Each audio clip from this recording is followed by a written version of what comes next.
Chapter 19, Searching for Amy. The next hour was horrendous. The original plan for that time had been to get everything in place for their intervention with the Prime Minister. But naturally, everybody was in unspoken agreement that finding Chris's little sister was far more important.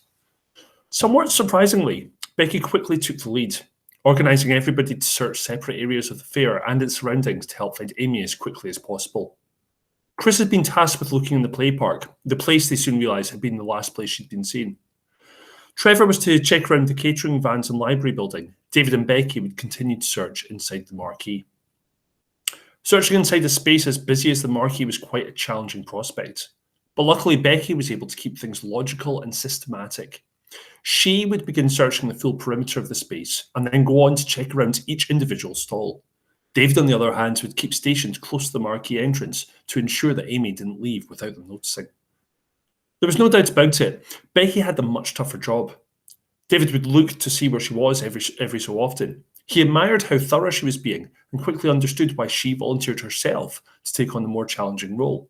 She knew that she had the greatest chance of success.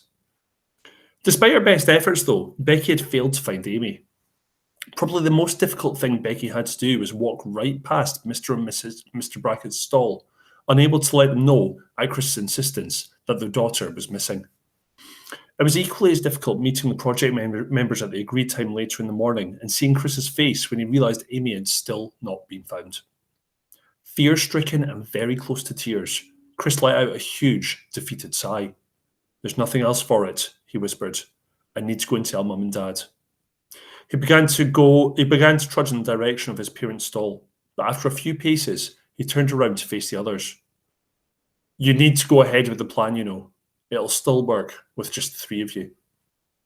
It was understandable why Chris had chosen not to tell his parents about Amy's disappearance straight away.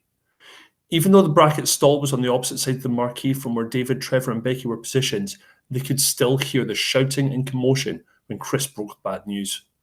Within moments, other people from the crowds were drawn over to see if they could help, and Mrs. Brackett seemed to be making an urgent phone call to the police, David assumed. Ignoring this terrible turn of events and concentrating on the mission at hand was going to be very difficult indeed. But Chris was right.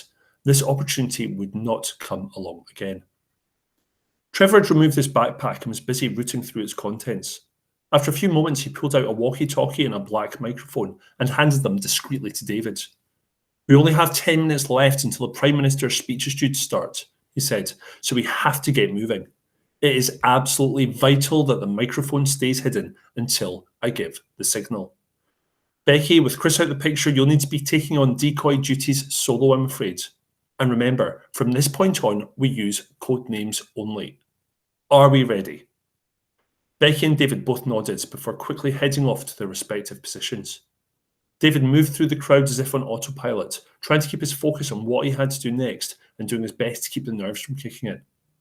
He knew that fear would come soon enough, though, for who wouldn't feel scared taking on the most powerful person in the country? Okay, that's the end of the chapter, really short.